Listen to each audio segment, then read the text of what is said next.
PlayStation 2 Laser Removal and Replacement. Remove the screw holding the rod in place.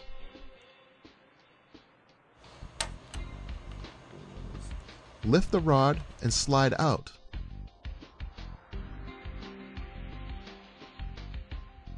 Flip the laser over and carefully unclip both sides of the connector and gently pull the ribbon cable out.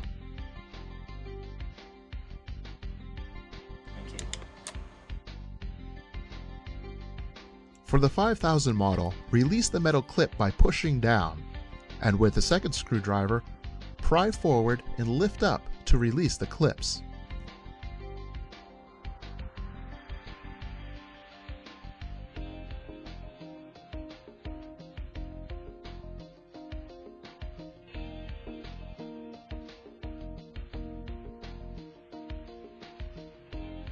Gently lift the metal holder up and out. Be careful not to move the two white plastic gears shown here and here. As previously demonstrated, lift and slide out the rod, turn the laser over, and using either your fingernail or small screwdriver, carefully release the two tabs on either side and remove the ribbon cable.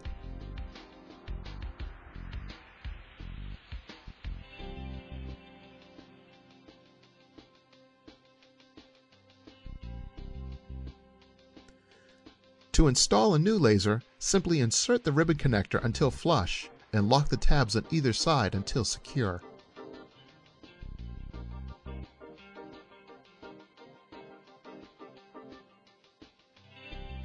Rotate and then insert the notch side of the laser onto one rod, and then reinsert the removed rod through the laser assembly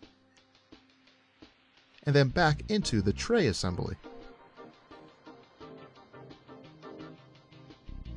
Replace the metal clip by inserting at an angle and matching the holes to the notches and pressing down, being sure to snap both tabs back into place.